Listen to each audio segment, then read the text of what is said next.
Good evening. Welcome to the December 15th, 2022 meeting of the Southamptontown Zoning Board of Appeals.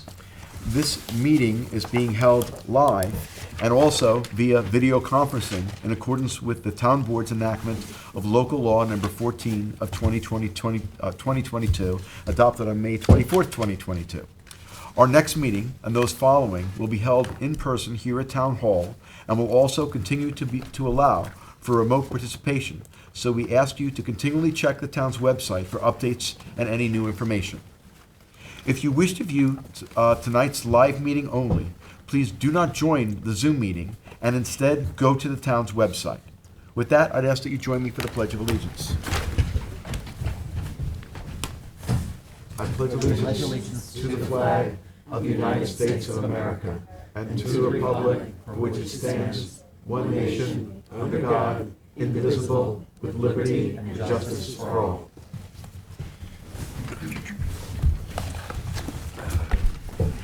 For those of you who are here with us tonight in person, in case of an emergency evacuation, please exit through the rear doors of this room to one of the staircases across the hall and continue downstairs and out through the main entrance.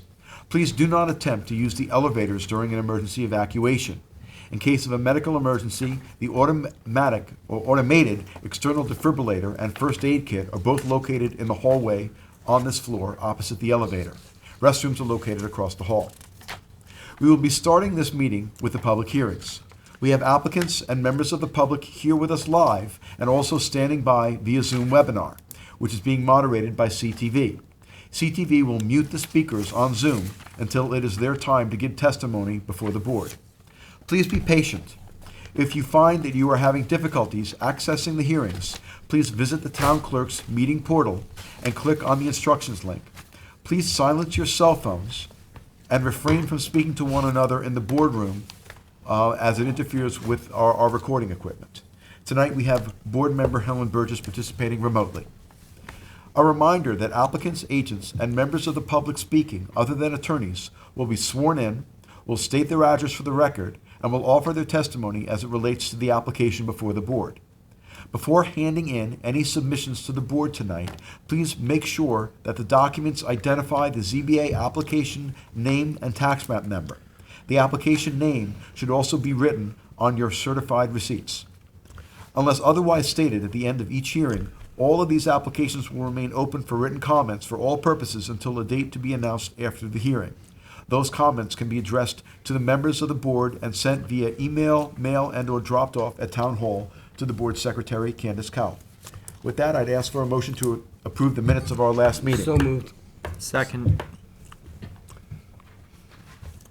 Mr. Tuthill. Aye. Mr. Leonard. Aye. Ms. Burgess. Aye. Mr. Macedonio. Aye. Ms. Kern. Aye. Mr. Daly. I abstain. Chair votes aye. And with that, I would ask that we then go on to adjournments. Okay. Item 3 on the agenda, which is 1240 Ocean LLC. I'm going to move to re-advertise that to our February 2nd meeting, 2023. Okay, it's a re-add, so we don't have to vote on it. You don't have to vote. And then we go to the decision calendar. The following decisions will be put off to our January 5th meeting. Francis Mulvey, Sadr Venkatesh, William Siegel,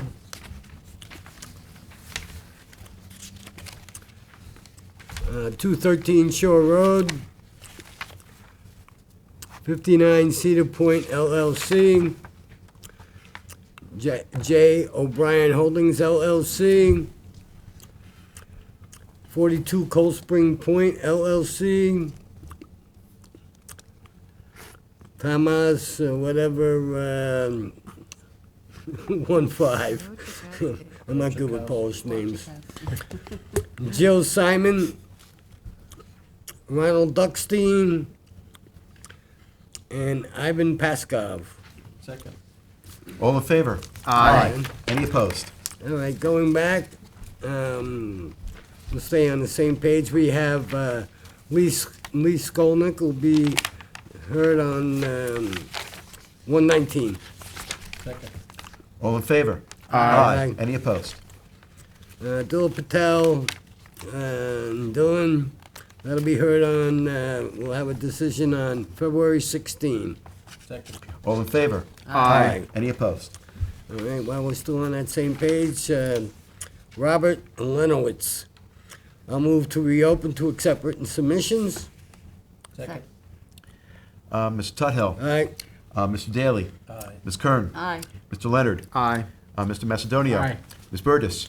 Aye. Chair votes aye, reopened. okay, now I'll move to close it for a decision later this evening. Second. All in favor? Aye. Any opposed? Let's see here. Back to the first page. I'd like to move to, put a motion out there to reopen East Quogue 535 Realty, Inc. Second. Mr. Tuthill? All right, Mr. Macedonio? Aye. Ms. Burgess? Aye. Ms. Kern? Aye. Mr. Leonard? Aye. Mr. Daly? Aye. Chair votes aye, reopened. okay, then I'll move to, we'll hear that case on March 16th. Second. Mr. Tuthill? All right, Ms. Kern? Aye. Ms. Burgess? Aye. Mr. Leonard? Aye. Mr. Macedonio? Aye. Mr. Daly? Aye. Chair votes aye. that's all I got for adjournments and stuff. Okay. Okay, so we'll go back to the beginning, and item 1 on the agenda is Marcus Dashansky, 35 Waters Edge Road in North Sea, Suffolk County Tax Map 900-62-1-3. Applicant requests relief from Town Code 330-94, Schedule of off-street parking space requirements for residential uses. For one parking space where a minimum of 2 parking spaces is required for a 3-bedroom house and a non-conforming lot, and any other relief necessary. What is jurisdiction, Mr. Chairman? Good evening, Susanna. If you can just state your name and address. Susanna Herman, consultant, 719 North Sea Road, Southampton. And do you swear to tell the truth, the whole truth, and nothing but the truth? I do. Thank you. If you can tell us about the application. Okay, we are here to ask for variance to have 1 parking space where 2 parking spaces are required for a 3-bedroom house. The property is located at 35 Waters Edge Road in North Sea in the Fish Cove neighborhood. It fronts on French Fish Cove and contains wetlands. The property is 13,777 square feet in an R40 zoning district. So it is undersized, and the wetlands protrude onto the property considerably. And when they went in for a wetland permit to demolish the existing house and construct a new house back in 2018, they were required to push the house towards the road. And they were required to plant a 75-foot buffer adjacent to the wetlands. And all of the house and deck and stairs and everything had to be landward of that. During construction of the house, the decision was made to push the parking closer to the road, farther away from the wetlands. And the reason for that is because then they could bring in less fill, achieve a better wetland setback, and cause less disturbance on the property. They made the changes during construction while in conversation with the Environment Division. They still do need to modify the permit to include this change. But the Environment Division suggested that they come to the Zoning Board of Appeals to attempt to get the variance for the 1 parking space. It's the Environment Division's preferred layout instead of taking down the retaining wall and causing more disturbance. If they were to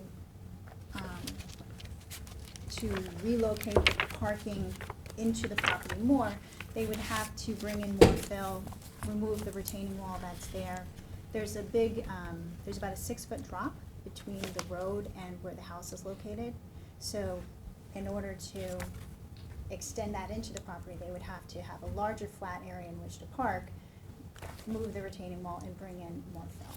So They prefer not to do that, it would cause great expense at this point. They didn't realize that they were creating a parking problem until they went to get their certificate of occupancy, and the building department picked up on this issue. The septic system takes up the majority of the front yard. As you can see on the survey, they were required to put in a new IA sanitary system, leaving very little space in the front yard that is accessible for parking. So they do have challenging topography on the site, which we're working with, and there was a desire not to bring in unnecessary fill. The parking as exists, and as we're trying to get approval for, would not be out of character with the neighborhood. The property next door, located at 39 Water's Edge Road, is the same situation. I've attached, I've handed out some photographs that show that parking area in figure 5, as well as the parking area directly across the street, figure 6.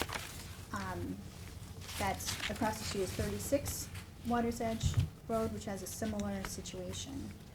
The property adjacent to the west, I've included a copy of their survey. You can see that as well, they have similar parking compared to what we have here.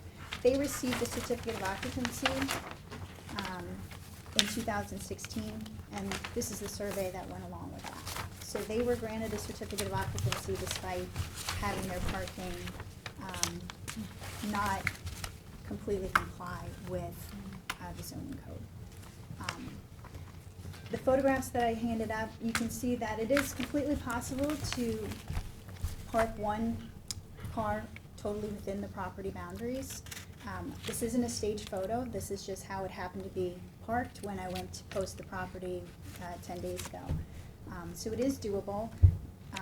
There's no curbing up here. They've tried to create a very environmentally friendly driveway, as you can see with the pavers, with the grass between there.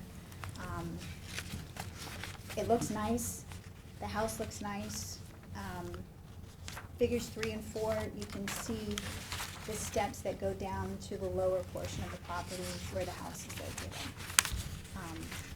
Suzanne, Yes. so why would you park this way? I mean, is this just Driveway.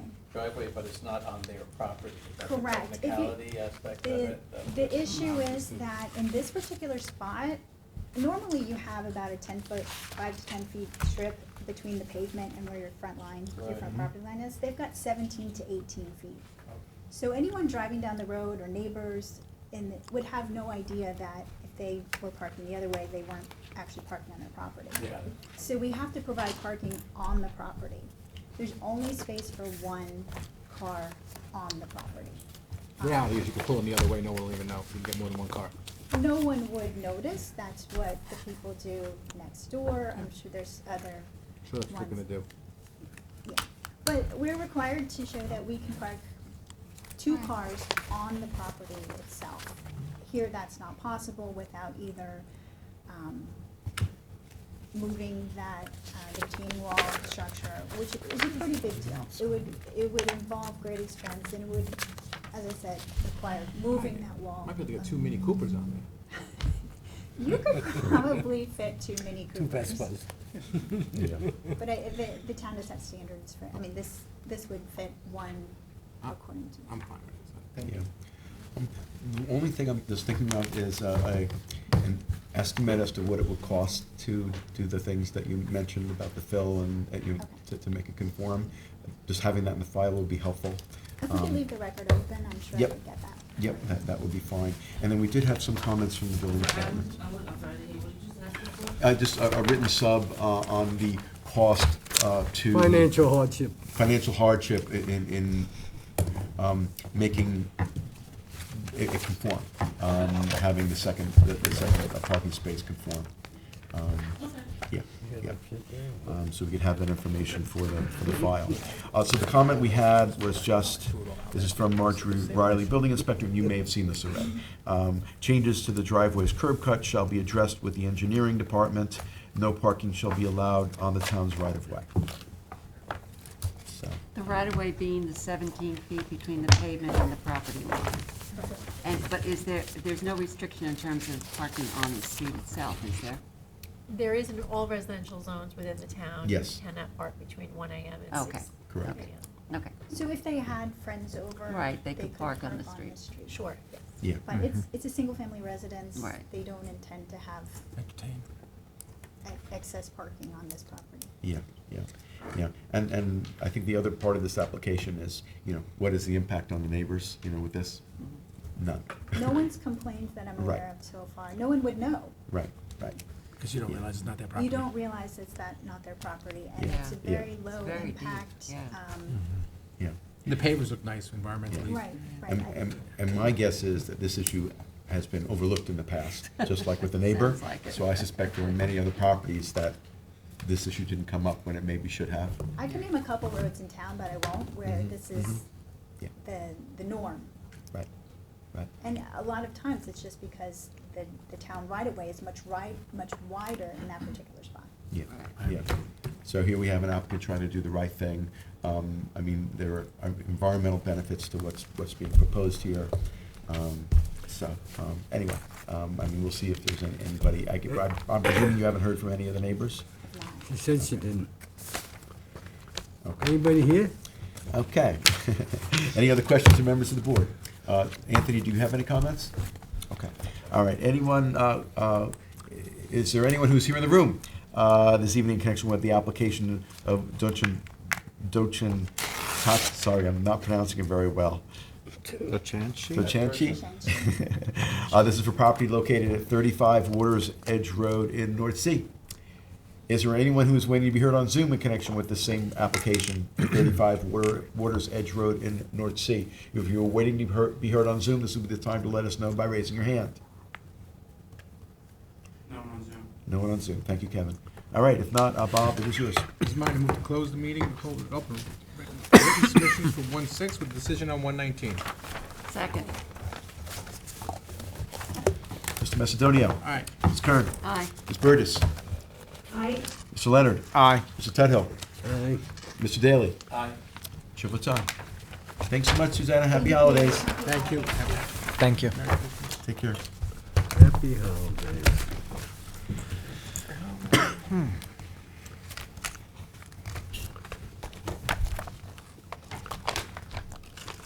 Okay.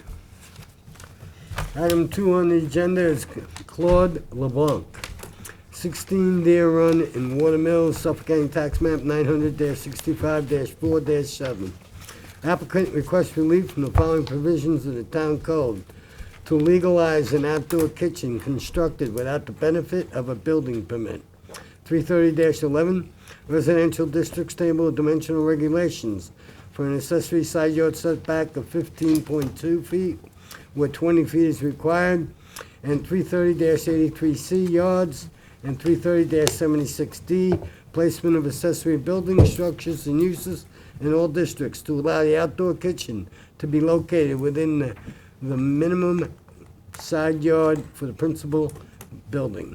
And 2, to legalize a patio, 330-11, residential districts table of dimensional regulations for an accessory side yard setback of 12.3 feet, where 20 feet is required, and 2, 330-83C yards, and 330-76D, placement of accessory building structures and uses in all districts to allow the patio to be located within the minimum side yard for the principal building and any other relief necessary. What is jurisdiction, Mr. Chairman? Good evening, Will Shapiro. Good evening, Will.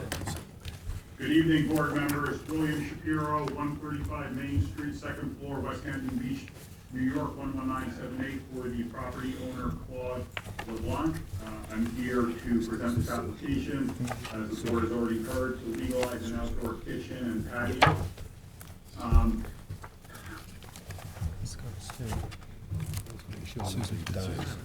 The outdoor kitchen. Can I proceed? Yes. Okay, great. So So just a little history about the applicant and the property. My client, Mr. LeBlanc, bought this property within the past year, and the improvements that we're trying to address today were there when we bought the house.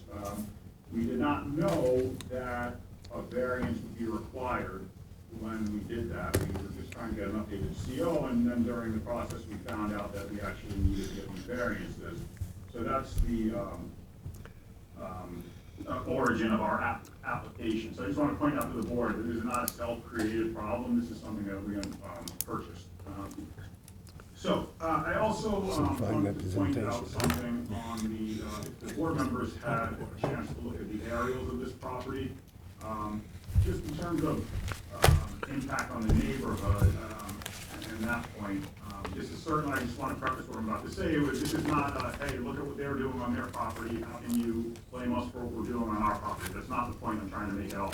But the neighbor at 20 Deer Run, probably in the area closest to the improvement that we're trying to address today, there's like a kid's jungle gym replacement, like right on the other side of this massive, I'm not sure if it's arborvitae or if it's just trees, but there's like a huge hedge in between these two properties. You can't even see what's going on from one yard to the next. And the point I guess I'm trying to make is that, you know, there's this jungle gym that's on the other property, pretty close to where we are. So any thoughts that like our barbecue and patio would be a nuisance in terms of like sound or noise, I don't think that would be an issue for the neighbor. And if it were to be, then I assume we'll hear from them a little bit later today. As I mentioned a second ago, there's this huge row of trees that separates the two properties. And there's also even a wire fence over there, but the height of the tree basically prevents anybody from even seeing, you know, these improvements. So I don't see any detriment to the neighborhood or the neighbors by allowing this condition to persist and grant variance. And I also want to point out that even though this is a kitchen and a fireplace and a patio, this is not like a gathering area. You can see from the aerials and the surveys provided, there's plenty of other space on the property to set up a table, to eat, to listen to music, talk. So it's not like there's going to be festivities near the boundary of the property that would cause a nuisance to the neighbor. I think I already touched on that this is not a self-created situation. We inherited this when we purchased the property, and we're just trying to do the right thing now by bringing it into compliance with the town. Because the improvements are already there, there is really no practical alternative other than seeking the variance, other than just demoing the improvements, which I hope everybody would agree would be very wasteful of many things, resources, people's time, permitting, et cetera. And if you look at the properties in the neighborhood, you'll see that they are all significantly hardscape. So this improvement, allowing it to remain, certainly fits within the overall character of the community. And I think if you look at the other properties in the area, you'll see that there's really nothing out of the ordinary on our property when compared to the neighborhood. And just in terms of, you know, who borders our property, you know, I talked about the one neighbor with the play set, and again, if they have objection, I'm sure we'll hear from them.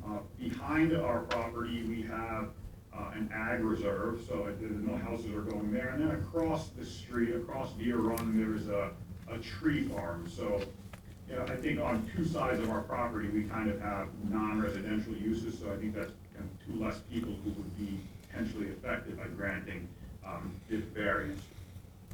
So I think that's all I have for right now for the board. If there's any questions, I'm happy to answer any of them. Sure. Sure. Well, just a few questions that I have. The first question is, I know you indicate that this was something that was discovered after, I guess, the applicants purchased the property. When they purchased the property, were they represented by an attorney? Yes. Okay. Was that you or somebody else? It was not me. I represented the seller, and I was my obligation, as you guys know from your, you know, real estate transaction seller. I was given the updated CO, and as I started the process, it just made most sense for me to continue working with now the new owners once the transaction had closed. Okay. So, in defense of my colleague, they had nice contract language in protecting them from this. I mean, they thought that we were just gonna have a smooth updated CO, and I did too, so they didn't buy this knowing, hey, we're gonna have to address this. They thought this was gonna be part and parcel of the actual purchase. It would be done, handled, and that wasn't the case when we went to go make the application. Of course, the town told us, you know, we needed to appear before the board. Okay. Well, I only asked the question because self-created hardship is only one part of our 5-part test, but one could make the argument that even though the circumstances were what they were, the purchaser, the purchase, really due to the purchaser's attorney, ended up, basically inheriting this problem. Fair point, I understand. Yeah. And that having been said, I also just want to confirm that the purchaser would have no knowledge of how these structures went up without permits, other than that the people they bought the property from, your former clients, or someone previous to them had put the structures up. Do we have any information as to when they went up or anything about it? I believe that these were actually part of the original construction despite the lack of a permit. So just to give a little more history on the property, I became involved in this property, 5 years ago when I represented the seller A, let's call him and her.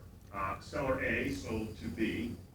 B, a couple years later, I suppose they liked what they saw on the other side of the deal. I was very flattered. They reached out to me to represent them when they sold the property. So I kind of was, I wouldn't say an inside man, but I sort of had, knew what was going on.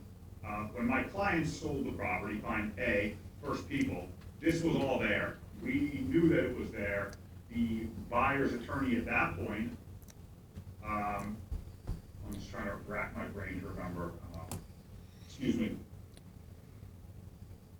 They agreed to take it as it is when they bought it. So there was no updated C above? No, not in the first That was transaction. Not a negotiated part of it. The second one, Mr. Leonard, did have a negotiated updated CO, which we, tried to obtain, which led us before the board. Sure. Okay. Well, I'm just trying to get a bit more of a sense as to kind of how far this goes back, and it sounds like it goes back for some time. And on the one hand, we don't like to have structures going up without approvals. On the other hand, your clients are here trying to right a wrong that wasn't of their making. And so, which I can appreciate. And the other thing I just want to mention about it is that, if these properties were practically on the property, these structures were practically on the property line. If we had like a setback to a foot or a very small, distance from the property line, it would have arguably much more impact on the neighbors. But it's, to 15.2 feet. For I guess this is the outdoor kitchen, and then for the patio to 12.3 feet. So at least there's some setback, even though it does not live up to the 20 feet. So I guess we'll just see if there are any neighbors who are here who have concerns about the relief that's being requested. And when people are represented by attorneys, you do the best you can, and sometimes things happen, as you know. And yeah. Sure. I'm just going through some aerials, and it looks like when the house was built sometime around like 2014, then the next aerial, of course, is 2016, and we see everything finished and everything is there. So this looks like it was all part of the original construction. Wow. And I'm presuming, you got the updated, you got this. There was a CO, there was an updated CO, but this was missed along the way. I was not involved in the property when it was built and first purchased by the original first homeowner, so I just can't speak to that. Yeah. Okay. I have a question. Who owns the arborvitae that is bordering on the property? Is that on That's a the, really great question. is that the applicant's? Because I would like to make sure that we have a condition that the arborvitae be maintained. Which we could do if it's the applicant's But I want to know who arborvitae. owns it, right? I think that's a wonderful idea, and I'm happy to confirm that. just based on my suspicions, looking at the aerials, because this Arbor vitae is on both sides of owning our property, I would think we own it, but of course, I'll confirm that with the homeowner. Okay, and I just want to say that it is a huge hinge. I mean, it's very tall, very thick, it's really very, it's very good screening, but I would like to be able to say that it's, any approval we give you would be conditioned on that. I have no problem with that. I'm gonna make, I have some questions as to the placement of this barbecue. From what you were saying earlier, it sounded like on the aerial you were saying that it was closer to the southern property, what would be on the survey at lot 13, but it looks to be on the survey to be to the northern side. Yes, that's. Lot 11. Correct, Mr. Leonard. And It is then my question becomes, what is, lot 11 looks very clear. I mean, there are no structures close to the property line of lot 11 and the subject property, so what is on lot 11? Looks like it's under construction. I think lot 11 is just a home now. Lot 11 appears based on GIS, which we all know is not always perfect, but it looks like it's owned by Mr. Sussberg, 20-year run, and looking at my mailings, I can confirm who we mailed to. Just give me a moment. So, and the jungle gym you were referring to, I would presume would be on lot 13? On lot Not 11. It is on lot It's, 11. and that's- So is this not an and updated this- GIS? This is not an updated GIS. It looks like it's a fairly finished property at this point. Actually, on lot 11. Okay. Yeah, it looks like it's Yeah, I think finished. it's completely done. Yeah, Again, it's this was completely not done. a, like, hey, look at what our neighbors are It's an doing, old- you gotta let us do it, like, totally not my intent. So are there any, so when you say there's a jungle gym in the vicinity on the opposite side of whatever the hedge is are there any other structures? So the only thing that I see based on GIS is the jungle gym. Other than that, based on, just using the measure tool on GIS, it looks like the next closest thing would be, and just from the property line, would probably be the patio for the pool, which looks like it's about, it's giving it to me in miles, I won't feet, about 65 feet, it looks like. From basically right on the boundary line where our barbecue is to the corner of the pool. It might be a little closer, if you'll just give me a moment to check how far. But it not is. near any residential living quarters? No, definitely not. Okay. In fact, the only roof improvement that it's near, I believe, just based on these aerials, I have to think this is just the garage. So no, it's not near anywhere where somebody would be living. Okay. And I'm gonna make a weird request, something that I don't believe has ever been requested on this board.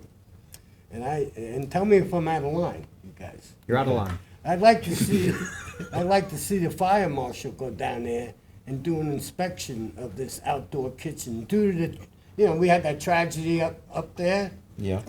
and this thing's built without a permit. I think someone should go Well, up why there. don't we ask some Somebody questions should as go up what is? there and take a Hold quick. on, Hold on. well, but Finish, John. I apologize. Okay. I just think it's getting a little, What? we're going a little over the line. I'm not sure that this is. I'm not going, I don't think I'm going over the line. The to issues be with honest that with was an outdoor kitchen and there were electrical issues that caused the fire. This is a you. How do you barbecue. know, how do you not know there's not issues with this? That's why I'm saying we should ask. We should talk about what is it? What are Send we, the what are fire we marshal talking there. about? Well, It's a brick fireplace. It's quite tall, and it's with the grill or whatever facing the patio or the house. But I'm not opposed to asking that it be reviewed. If you feel strongly about it, Keith, I'm not opposed to it. I just Yeah. think, yeah. the tragedy up there, 2 lives lost. Yeah, and I'm with you, Keith, in terms of your concern about this.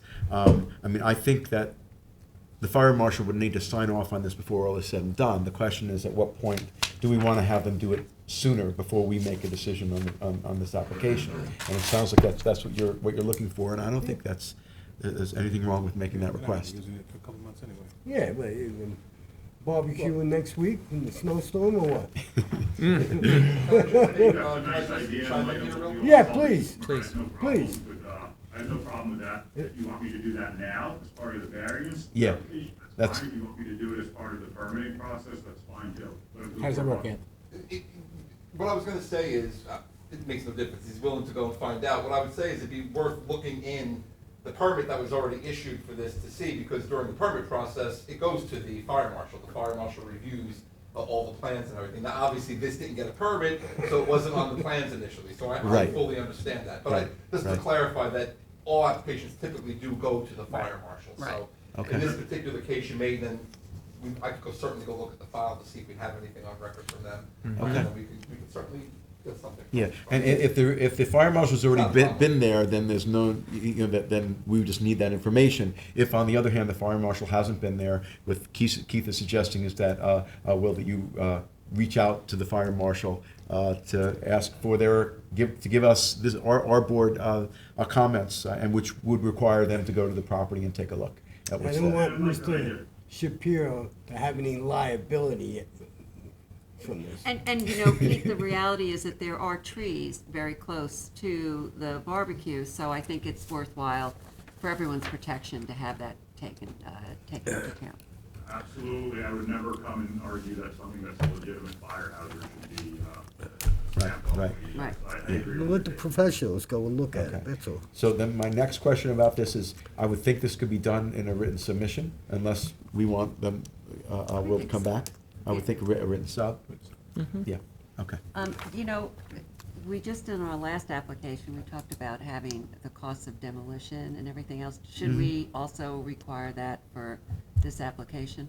Sure, So we would, yeah, I think, An es- just an again, to estimate, put it in the file. yeah. Conforming location. Yeah. Right. For as-built, I think generally we want to do Right. that, yeah. And I can do all of this, written submission? Yes, or- yes, all of it written submissions. Just to answer Mr. Leonard's question, I'm looking at the survey from the property to the north, lot 11, and the only building that would be close to us is a two-story garage, so it's not a residential structure. No. Okay, Okay, thank you. You're very okay, welcome. all right. Any other questions of members of the board? No. Is there anyone in the audience this evening who would like to be heard in connection with the application of LeBlanc? This is for property located at 16 Deer Run in Watermill. Is there anyone who is waiting to be heard on Zoom in connection with this application, which again is for property located at 16 Deer Run in Watermill? If you're waiting to be heard on Zoom, this would be the time to let us know by raising your hand. No, I'm Zoom. Okay. Thank you, Kevin. All right, if not, Susan, it is yours. Would you be able to get written submissions to us by January 6th, or do you want? No, I can do that, as long as. With you the know, as fire long as the fire marshal? yes, Yeah, okay, January so, 6th will be so fine. let's close the public hearing. We'll keep it open for written submissions for January 6th with a decision on January 19th. Thank you so much for your time tonight, nice to see everybody. Okay, thank you. You too, Will. Well, Happy holidays. happy holidays. Thank you, same to you guys. Okay, thanks. All right, Ms. Kern, Aye. Mr. Daly, Aye. Mr. Tudhill, Aye. Mr. Macedonio, Aye. Mr. Leonard, Aye. Ms. Burgess. Aye. Chair votes aye.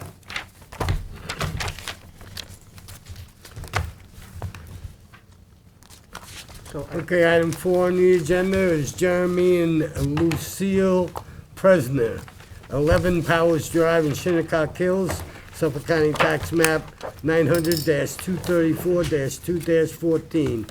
Applicant requests relief from Town Code 330-84D, pyramid height for a pyramid encroachment of 646 cubic feet, 343 cubic feet on the north side and 343 cubic feet on the south side for a proposed one-story dwelling. And 330-11, residential districts table of dimensional regulations for a total lot coverage of 22.82%, where a maximum of 20% is permitted. What is jurisdiction, Mr. Chairman? Okay, good evening. Just have to swear you in unless you're an attorney. You can state your name and address. Nicholas Bureau, 120 Mill Road, West Hampton Beach, New York. And do you swear to tell the truth, the whole truth, and nothing but the truth? I can. Thank you. Can you tell us about the application? Yes, I can. First of all, this on behalf of the owners, I'm stepping in for Steve Caputo, who is the applicant. Steve is a new grandfather as of sometime early this morning, so he asked me to take care of this for him. Congratulations. I will send that to him. So it looks to me that the applicant is looking to construct a new house. I believe it's going to be a modular. I understand it's a Scandinavian modular company. More on that in a second. From the survey that I'm looking at, it looks like the existing house that was there has been already taken down. If I'm going by the survey. And the proposed house is in and about the same size as the existing house was. The existing house calculated out at approximately 1,500 square feet. The proposed house is approximately 1,700 square feet based on the dimensions and the calculations that I did today. And I think that's why the applicant is asking for a variance on lot coverage. Existing lot coverage right now, with the house that has been removed, 22.4%, and the proposed lot coverage is 22.82%, so it's a little less than a half percentage, which is approximately 39 square feet from what I can see here, based on those calculations. And that's on that survey that you're looking at. So just getting back to the pyramid request for relief, it looks to me, based on the survey, that they're centering the house on the property, so it's equal setbacks on both the south and north side of the house. That's why I guess the equal pyramid line was calculated the way it was, of 343 cubic feet on each end of the house.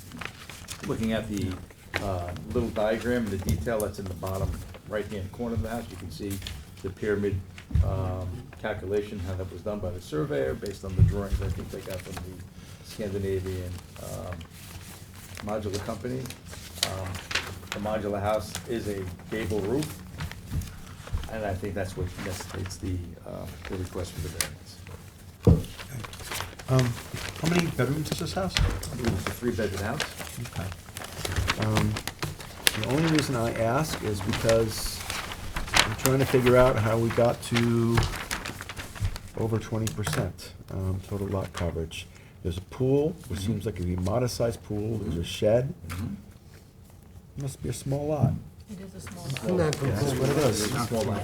That's what it is. It's a small lot. Like I said, the existing footprint, when they're not going too far over the existing footprint. I mean, if you really look at the survey carefully, you can see there were a couple of jut outs of the existing house. So it's basically, it is 200 square feet, but it's only an increase, and I don't know what they did. Oh, I know what they did. They got rid of the front decks and the porch to get the square footage down. So they're really going over the square footage by 39 square feet of what had existed. Yeah. So we have a modest house on a small lot. Correct. And it's unusual that we have to do relief for total lot coverage when there isn't some kind of an impediment creating the situation. Well, this is they've got a small lot, and so that's a limitation as a result. Relatively small. Yeah. So, the relief that's being requested, in my view, in terms of pyramid relief, is quite modest. And the only alternative would be to put up a smaller house. This isn't 2 stories. I suppose it could have been, but it isn't 2 stories. Probably never will be 2 stories. Yeah, but I mean, if it was 2 stories and it was, narrower and going up higher, then probably you could avoid the lot coverage relief and have the same size, but they're going for So this. it probably look like that big fan. Yeah, and, but instead they're going with a modular. And by the way, with the modulars, we have had situations where modulars have been put on the wrong lot. Oh, yeah, just letting you know. I could tell you the horror story, but I'm not gonna go there right now. Like a whole house got put up with no permits because it was put on the wrong Mine was a property. demolition thing, but. Yeah, just, not to give anyone any ideas, but just saying. But in any case, we don't have comments from the building department. Any other questions or members of the board? Okay. Is there anyone from the public who's waiting to be heard in connection with this application? Was the application of Pressner for property located at 11 Powers Drive in Shinnecock Hills? Got to ask, have you heard from any of the neighbors? Have not, no. Okay. It All will be right. in the file. Okay. Is there anyone who is waiting to be heard on Zoom in connection with this application? Was the application for property located at 11 Powers Drive in Shinnecock Hills? If you were waiting to be heard on Zoom, this would be the time to let us know by raising your hand. No. Okay. If not, John, it's yours. Okay, so I'm going to move to close the hearing on this matter. Put it on for written submissions for January 6th and the decision on January 19th. Okay, Mr. Leonard. Aye. Mr. Daly. Ms. Kern. Aye. Ms. Burgess. Aye. Mr. Macedonio. Aye. Mr. Tudhill. Aye. Chair votes aye. Thanks so much. Have a great holiday. Everybody, thank you. Thanks.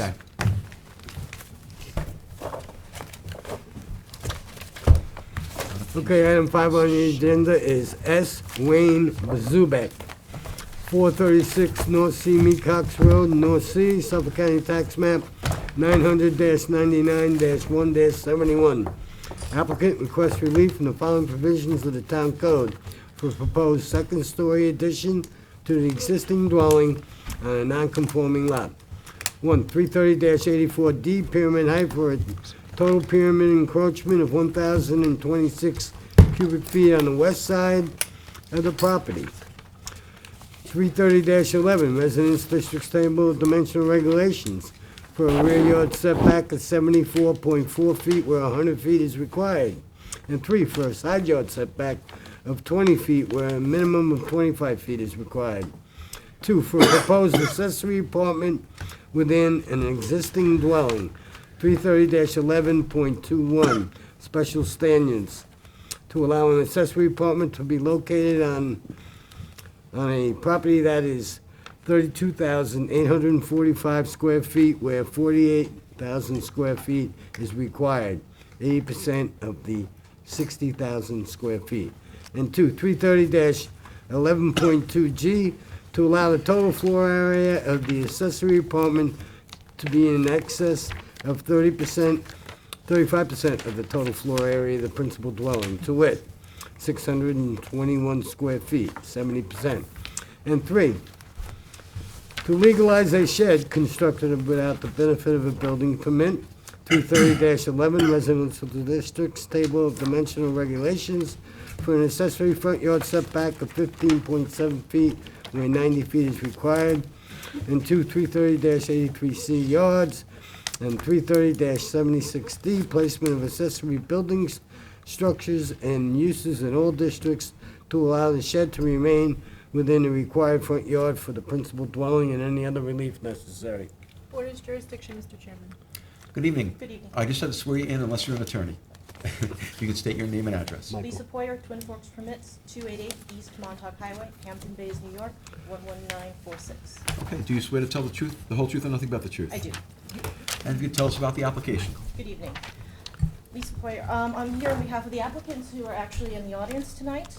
And they're looking to construct an accessory apartment over top of an existing 3-bedroom residence with an attached 2-car garage on top of it, or next to it. The entrance to the accessory apartment will be at the rear of the residence and accessed via an exterior stair. They're looking to have a 2-bedroom apartment with a bathroom and a closet area, and then kind of a great room with a kitchen, living room, and dining room. Just like everybody is aware of what's going on around it here, they're a young family. They just have a 1.5-year-old daughter who's at home, hopefully in bed, since they're soon going to bed. And they're looking to just be able to live on the property where their father owns the property. And it's a 3-bedroom house right now. It's a small ranch.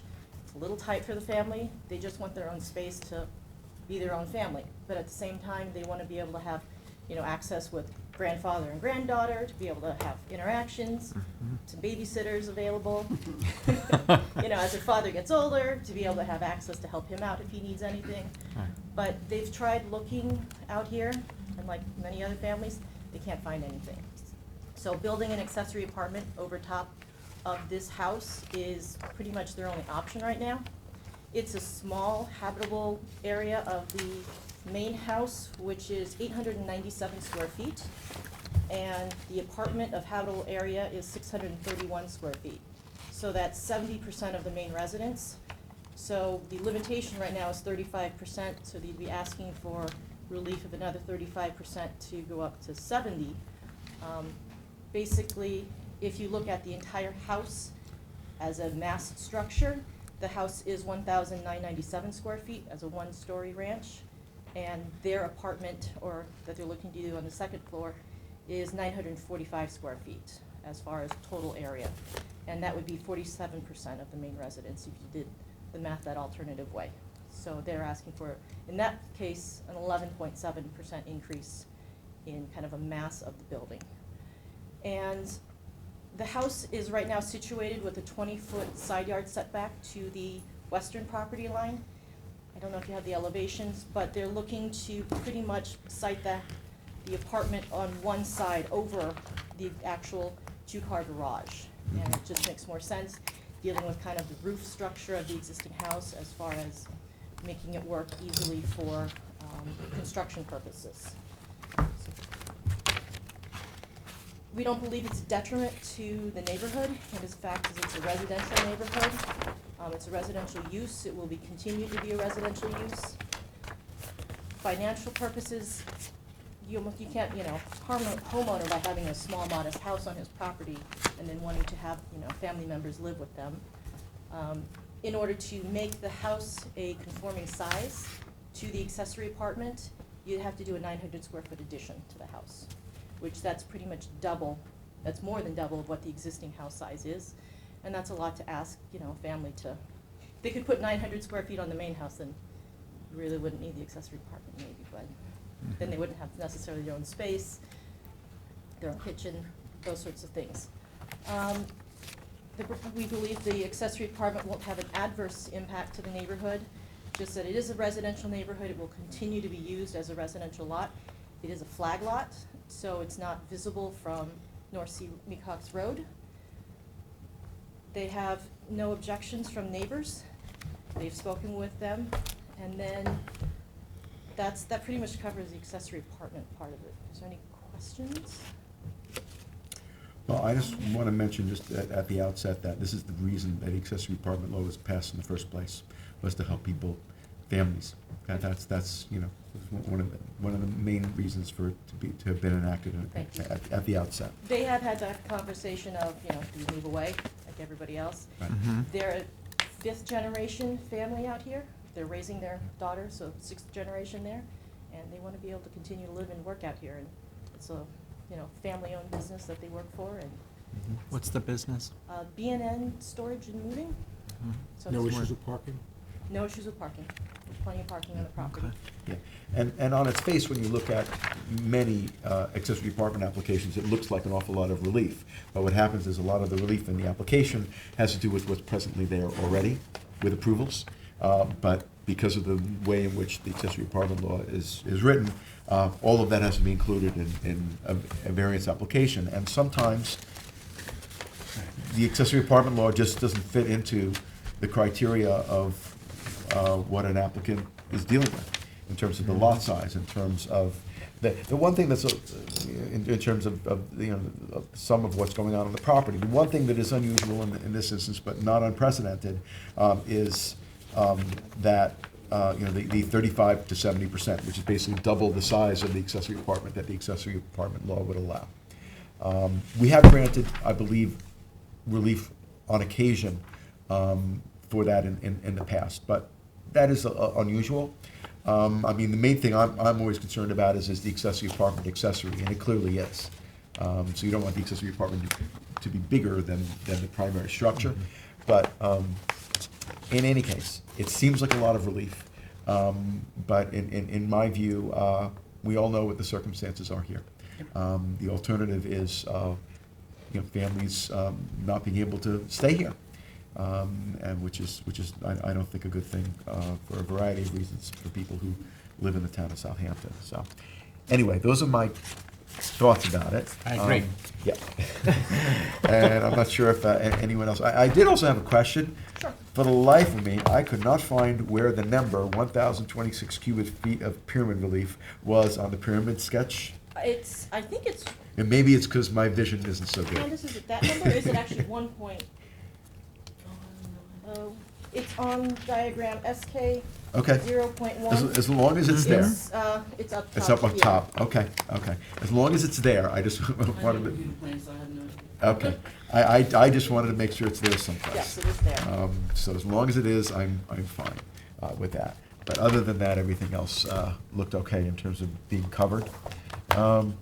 then Yeah, the other thing I want to mention is the lot size, which is that the way in which the accessory apartment law is written, it's generally for larger lots, but the smaller lots are smaller lots are often the lots where people need the most help. Usually larger lots, people already are okay and won't need necessarily, aren't struggling to pay their bills and get by. It's some of the smaller lots where, and this isn't that small. So this isn't a lot that's so small, at least from my perspective, and again, I'm just speaking for myself, that where it's gonna really have an impact on the neighbors, and this is the family living there. So, I mean, I can understand, other circumstances where the neighbors may have an impact, and we may have a neighbor that's waiting to be heard on Zoom, we don't know, or who's here. But in any case, any other I have a comments? question about the shed. Yes, I was gonna get to that yes. part. Yeah. Okay, you want Yes. to explain the shed? Yeah. So the shed was constructed in the late 90s, and it was erected there by their father just after they purchased the house, which was in '89. And it's a flag lot. They weren't aware that they, needed the front lawn? any time that when they put it up. So it's not visible from the street. We forgot the letter at home, but they did have a conversation with the neighbor right here. Yeah. And they have no objection to the shed. They support the application for the shed. There's a detached garage right here up against the property line that's about 14 feet from the property line on their side. So it's not impacting their enjoyment of their property, and it's been there for 30-some odd years. What kind of shape is it in? Is it There's from some the 90s? photographs in the file, but I can submit. Well, I just want to let you know that it has to be able to withstand a significant storm, and we're going to need someone to So be we'll able to find tell out us that. tonight. And that is- Because we are going to have a significant storm. yeah, but we're going to need something in writing. And I but- also would yeah. like to see the letter from the neighbor. Okay, I Yeah. will submit that to you. Yes. That's no Because problem. if it can't be certified essentially to survive a significant storm by someone, Okay. like an engineer, Okay. we can't grant a variance for it. Okay, that's fine. I So understand. maybe you want to check that before, I mean, and just let us know. Yes, we can do that. And if you can verify that it can withstand a significant storm, and Candace can tell you more exactly what we require for that, then we can consider it. It is, close, it's pretty close to the property line. Well, but- that was my question. Yeah, So on the yeah. GIS, is the shed there? It's right here. Yes, Yeah. yes. Oh, it's down here. Yeah, Yes. yeah, yeah. Okay, so it's closest to this detached It is close garage. to that Yeah. detached Okay, garage. okay. You can't see it from Yeah, yeah. standing on the street because it is a flag lot. Okay. The back Are side there- of the property does slope significant, Okay. so it is hard Okay. to put it back there on a And level is area. it surrounded by trees? It It's- looks like It is there's a surrounded by little, trees, and then they did landscape around the shed as well, just for their purposes. I just have a, so what's between the shed and the detached garage? It's just some trees or? just open grass space. It's just open grass, And then okay. there's a 6-foot tall fence from the neighbor, and then it's Oh, their okay. property. Is it movable? Is it movable? Hedges and greenery there, no? It's, I'm sorry? It looked like there was some greenery and. They've Hedging. planted around it to just try to, I was over there today and I went, with that, oh, they got a front yard, shed, we'll see about that. And I walked in, I said, this makes perfect sense, I mean. it's usable for them, right, with, Yeah. access to the It's by the driveway. driveway Correct. and it's, It's nice, I think, relatively nicely landscaped. What Yeah. use is made of it? Is it for storage of tools Yes. and Lawn landscaping, equipment. lawn It looked equipment? very- Okay. Being on a flag lot, it looked very, Mhm. very natural and very appropriate. Okay. So I can prepare, have someone, an engineer prepare that letter. I believe it's an engineer, that's what we need to have it from, Candace? I believe it is. Okay. Okay, Yeah. and Yeah. I can submit the letter as well. to the Yes. neighbor. That would be Yes. But we do have that as well. Good. Okay. All right, any other questions from members of the board? Is there anyone in the audience who would like to be heard in connection with this application? This is the application of, let me see, Bezabek, for property located at 436 North Sea Mecox Road in North Sea. Yes, you can come on up. Whatever you prefer. I just want to say thank you for. Sure, I just have to swear you in. If you, and actually, if you can have a seat, because we need to get you on the microphone. Yeah. So I can just swear you both in. If you could just state your names and addresses, please. Chad Bezulik, 436 North C. Mecox Road, Southampton, New York. Okay. Jody Sesta, 436 North C. Mecox Road, Southampton, New York. And do you both swear to tell the truth, the whole truth, and nothing but the truth? I do. Sir. And I just need Jody's last name. Sesta, C-E-S-T-A. C-E-S-T-A? Correct. You Jody with the I or Y? Aye. Okay. Thank you. Okay. I just want to say thanks for taking the time to look at our application, consider everything that's going on. You know, it's just hard for us to buy a place out here and take care of family and raise a kid and do what we're doing, you know. And we don't want to leave because we enjoy all the benefits of living out here. So, you know, I just want to say thank you for your time. We really appreciate it. No, you're We're welcome. glad you're here. We see it all the time. Yeah, we like to have you here. But is the apartment more for you or more for your father? For The us. penance for us. Or to give Yeah. your father some peace of mind? That too, you All know, to of have our us. space, to have our space. All of us. Have our space, you know. We see it all the time. Yeah, Yeah, it's tough. Is your dad? Yeah, my father. That's yeah. nice. And I don't have any family out here, so it'd be really great to have like enough space so my family can visit also. Great. Sorry, it's just a very emotional thing, you know? That's terrific. Sounds great. Yeah. It's an exciting thing. Yeah. Yeah, sounds really Now good. we just gotta pay for it. Wonderful. And I appreciate That's always you the saying about problem. the shed because I ripped all that stuff out and planted it myself. So Oh, thank did you, literally. Nice job, yeah. That looked very Thank you. natural. Yeah, Thank she you. just did all new shrubbery along the fence, Yeah. so it's gonna grow nice. Yeah, and if it wasn't a flag lot, you know, Yes. or a lamb chop, it probably wouldn't be appropriate, but since you're back Correct. in there. And all of our neighbors are great. We all help each other Yeah. out. We watch each other's We're all friends. animals and It's great. as far as it being apartment and like I understand the land and asking for more, but it's nice to have a yard. You know, I see a lot of places out here and I can imagine not having a front yard, backyard, somewhere safe for my, you know, our Yeah, kid to yeah. play in. You can't ride a bicycle around here. You can't do much out here. It's nice to have our own little, you know. Particularly on North C. Mecox Road. Yeah, now it's bad, the traffic. Yeah. It Very is, bad. it is. Very Right. bad. And they've stopped it on this side of the highway, so now it's Yeah. even worse on our side. Yeah. Yeah. Well, So best of luck to you. thank you. We Thank really you for your appreciate time. and Thank you. It everything. means a lot. So No we'll, problem. whenever the Okay. chairman gives. Yep, well, first I just have to ask, is there anything else you want to tell us? No. Okay, all right, so I just want to ask, is there anyone who's waiting to be heard on Zoom in connection with this application for, which again is for property located at 436 North Sea Mecox Road in North Sea? If you are waiting to be heard on Zoom, this would be the time to let us know by raising your hand. No one on Zoom. Okay, thanks, Kevin. All right, if not, Mike, it is yours. So we'll leave this open for written submissions until January 6th, and I think all you owe us is the letter about the condition of the shed being able to withstand. And the neighbor. And Yeah, maybe that's that- Which why we I have, wrote the yeah. long letter That's here, okay. so. Send Sorry. it in to our office and we'll get that. And once we receive that, then we'll be able to have a decision on January 19th meeting. Second. Okay, all right, thank you. Thank you very Thank much. you. Thank you, Happy guys. holidays. Thank you. Happy holidays. Happy Enjoy. New Year. Thanks. Dinner later on. Thanks. Mr. Daly, Aye. Ms. Kern, Hi. Ms. Burgess, Aye. Mr. Tudhill, Aye. Mr. Macedonio, Aye. Mr. Leonard. Aye. Chair votes aye. Item 6 on the agenda is a modification request, 18 Second Avenue LLC, 825 Old Sag Harbor Road, Bridgehampton, Suffolk County Tax Map 900-36-1-11.12. On October 17, 2013, by decision number D013246, this board determined that the subject property had been held in single and separate ownership and entitled to CRA zoning regulations. In addition, this board granted a principal rear yard setback of 30 feet for a proposed residence by a letter received by this board on November 17th, 2022.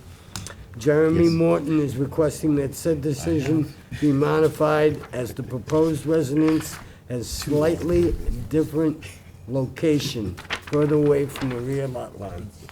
For the record, I am. for Good the evening. record, Mr. Chairman, I recuse myself, Kathleen Murray. Yes, thank you. Good evening. Huh? David Gilmartin Jr., Greenberg Troy, Bridgehampton, New York.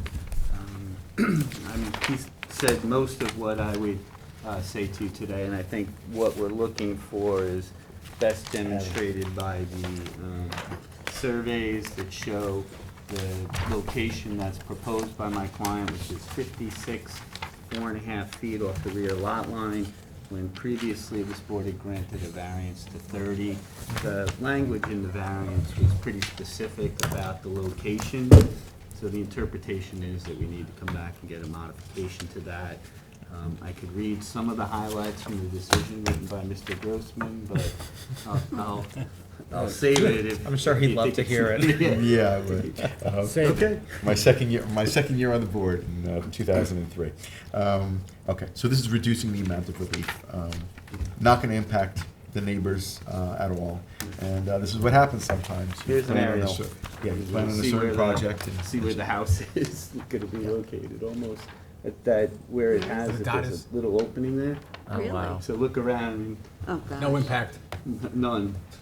And it's, further, we're moving it further this way, but, to come back this way. Yeah. there's- Further think- away from the lot line. Yeah, and, not much closer. I think the striking thing is you can see the clearing restrictions and how they impact property, because it's really, really showing on this. But Yep. I think it's a better application today than it was when you approved it. So do I. All What right. was the delay in getting the building? I mean, did they, it's It's a such a. different owner. My client recently bought it. I Yeah, don't know so why. the previous owner just he got the variance and then never did anything And with didn't it? do anything. There was some, I'm not, if you're interested, it No, I doesn't just really was- impact the variance, but Yeah. if you look at the old, you see Old Sag Harbor Road here, Yeah, and I think they went through a process with the trustees where they, oh, right. say, transferred that over to make Old Sag Harbor Road accessible. Okay. So I think there was a process there, but, my client is a recent owner Okay. and is ready to do something with it. Okay. All right, any other questions from members of the board? Is there anyone from the public who's waiting to be heard in the audience this evening in connection with the application this is the application of 18 Second Avenue LLC for property located at 825 Old Sag Harbor Road in Bridgehampton? Is there anyone who is waiting to be heard on Zoom in connection with this application, which again is a property located at 825 Old Sag Harbor Road in Bridgehampton? Okay, all right. If not, I will move that we close the application this evening, except for written submissions. The deadline for written submissions will be January 6th, and we will have a decision ready at our January 19th meeting. Second. Mr. Macedonio? Aye. Mr. Tudhill? Aye. Mr. Leonard? Aye. Ms. Burgess? Aye. Ms. Kern? Aye. Mr. Daly? Aye. Chair votes aye. Nice to see you, Rooney. Good to see you. Have a Happy Christmas. holidays. Thank you. Happy Let's holidays. go Jets. He knows I'm a Giant. Okay, I feel bad for I both will, of 75, is he so bad? Not so bad. Better than the past 5 years. all right, I'm gonna call, 7, 8, and 9 together, Yep. okay? We're actually gonna. Ever gonna go away? Hear these? I hope so. 7, 8, 9, and 10? No. No, 7, 8, 9. And then 10 is just a secret determination, or secret coordination, I should say. Is James out there? So wait, we're not doing this appeal. Jim, how are you? Hello. Good evening. Good evening. Yeah, we can hear you. Santa Claus. We can see you, we can hear you. You have your Santa Claus beard on, Jim. Say that again? Santa Claus beard you have on. Absolutely. It is the season, My grandson and granddaughter are coming next week, so I gotta be ready. So cute. Okay, so you can give us, if you can give us an update. We're here to talk about this two-lot subdivision on Station Road in Southampton, right next to the West Hampton Beach, Long Island Railroad Station. The last time I was before you with any substance was back in July. And I think we talked about a lot, if not most of the details that were still outstanding at that point.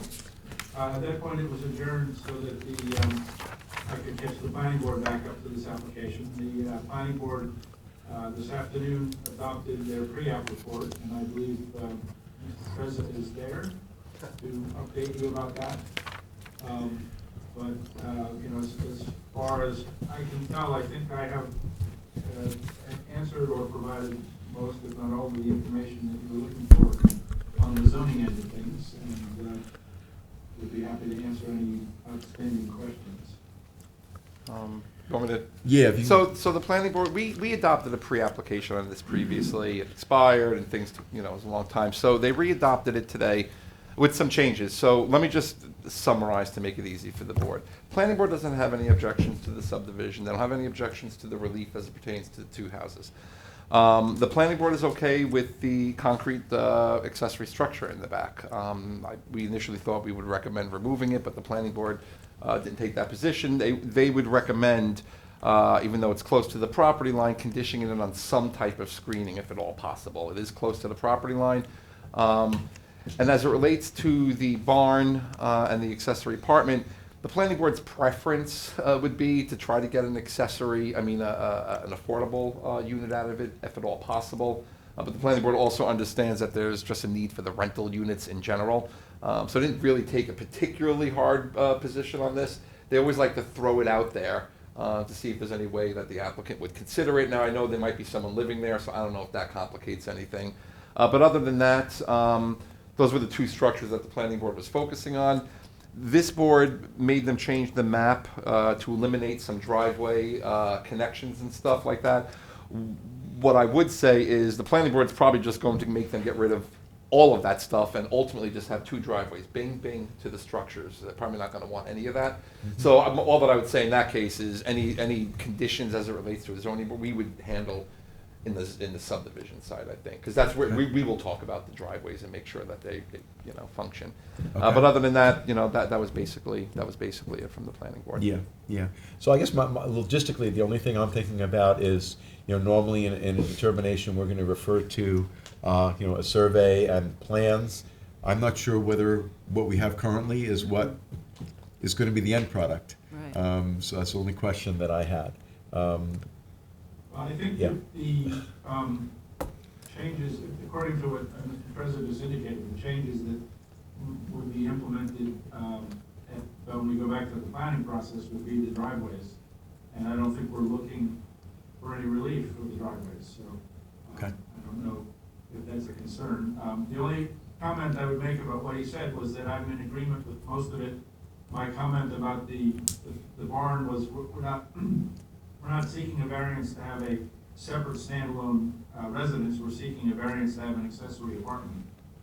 And without putting the affordable label on it, that's pretty substantially restricted in use as far as who can actually occupy the premises. So I think that all the necessary restrictions, all the useful restrictions for that come out of the accessory apartment code, and that's what we're looking to have the board grant. Okay. So at this point, are we ready to have a decision from this board? Sounds like we are. Wait. I think, unless we want to wait longer.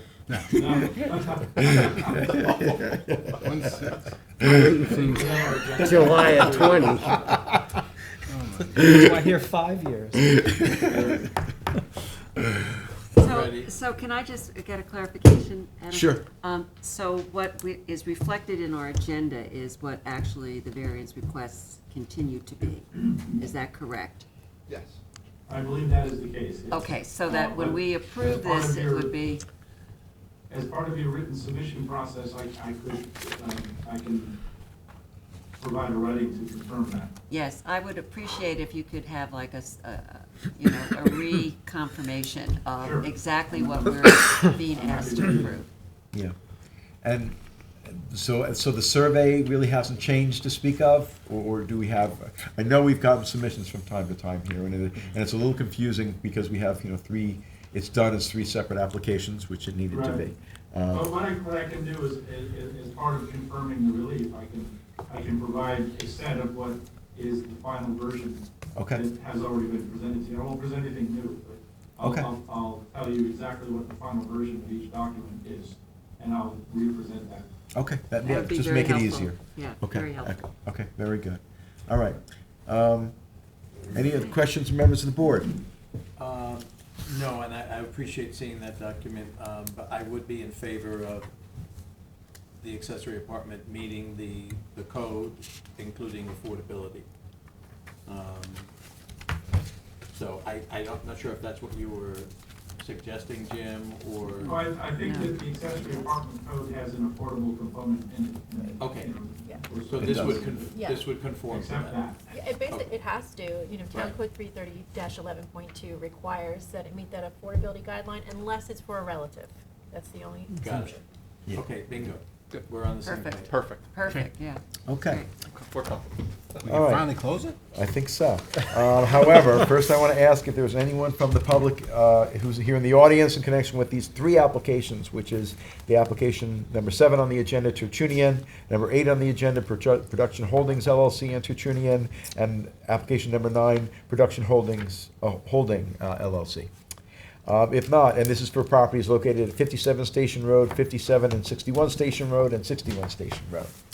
And I next want to ask if there was anyone who is waiting to be heard on Zoom in connection with these three applications. Again, 57 Station Road, 57 and 61 Station Road, and 61 Station Road, all of which are in West Hampton. If you're waiting to be heard on Zoom, this would be the time to let us know by raising your hand. No one on Zoom. Okay. All right, so if not, I would move that we close all three applications this evening, except for written submissions. The deadline for written submissions will be the 5th of January. I'm sorry, the 6th of January. Do you think you could give me a couple extra weeks? before Sure. the holidays? No problem. All right, so why don't we do the written submissions until 2 weeks after the following meeting, which would be the 20th of January.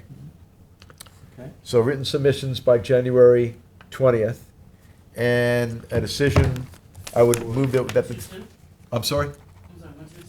Yes, 2-2, and then 2-2 for decision, February 2nd for decision. Perfect, thank you very much. Okay, thank you. And Second. happy holidays. Thank you as well, good night all. Thank you. Good night, Jim. care. Merry Christmas. Yep. All right. Second, Hold, Jim, hold. Okay, Ms. Kerr, aye. Mr. Daly, Aye. Mr. Leonard, Aye. Ms. Burgess, Aye. Mr. Macedonio, Aye. Mr. Tudhill. Aye. Chair votes aye. We now have a Secret coordination. secret coordination. Do we have a document on No, that? you're just basically gonna read that into the record. Okay. So we're gonna start the secret coordination review Yep, process. okay. But she wants something on the record. Sure. So Keith's just gonna read whatever's on there. Okay. The voter record. Item 10 is the secret coordination, 61 Bayview Drive LLC and Jacqueline Kress. 61 and 65 Bayview Drive in North Sea. Suffolk County Tax Map 900-32-1-23 and 27. An application has been submitted for the referenced properties. This application has been preliminarily classified as an unlisted action pursuant to 6 NYCRR Part 617.5 SECRA and Chapter 157 in the Southampton Town Code. The Zoning Board of Appeals will conduct a coordinated review with all involved agencies. Okay, and do we need a vote on that? No. Okay. And I wasn't even sure, 'cause we don't normally do this. Okay. Okay. All right, on to decisions. Does anyone have a decision other than me? Nope. Nope. Okay. All right, so, I have a decision in the matter of the application of Thomas Denemark and Nancy Mazzella. This is for property located at Suffolk County Tax Map Number 900-292-213. This application is for property located at 6 Rolling Hill Road, Hampton Bays. Applicants propose a one-story addition and front covered porch to an existing dwelling. This board finds that the application passes the standards set forth in New York State Town Law and the Town Code. Therefore, and for the aforementioned reasons, this board grants the following relief from Town Code 33011, Residence Districts Table of Dimensional Regulations. 1, a rear yard setback of 43.9 feet where 60 feet is required for a proposed one-story addition. And 2, a front yard setback of 35 feet where 40 feet is required for a proposed front covered porch. As shown on the survey prepared by John Gerd Heidecker, surveyor, dated May 24, 2022, and the plans prepared by Paul John Clinton, R.A., issued May 23rd, 2022. Granted, the foregoing relief is subject to such other conditions and permits as applicant has already acquired or may otherwise have to acquire for final approval of the subject premises. Second. Mr. Macedonia. Aye. Mr. Leonard. Aye. Mr. Tudhill. Aye. Ms. Burgess. Aye. Ms. Kern. Aye. Mr. Daly. Aye. Chair votes aye. Next application, which is the only other one I have this evening, is for the application on the decision on the application of Robert Elenowitz. This is for property located at Suffolk County Tax Map Number 900-391-221. This application is for property located at 651 Dune Road, West Hampton. Applicant seeks variances to construct a new dwelling, pool, and raised deck in the coastal erosion management area.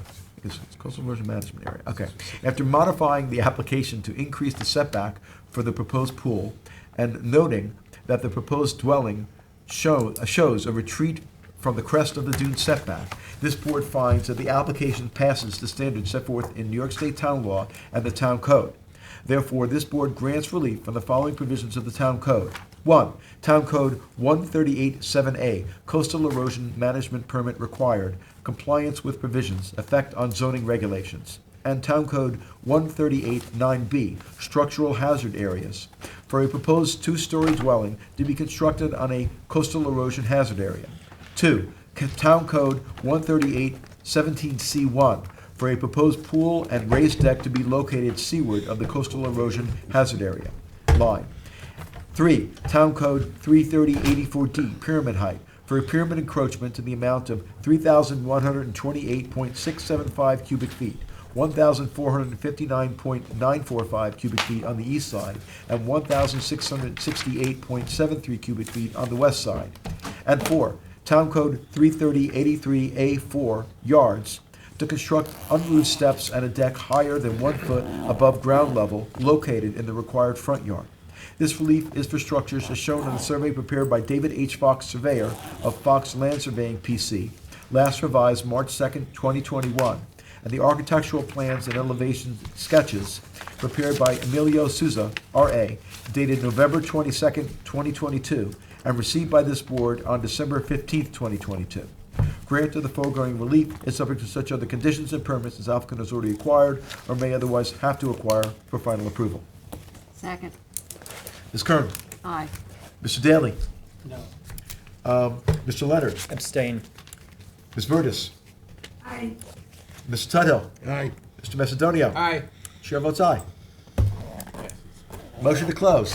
Close. Motion closed. Second. Okay, all in favor? Aye.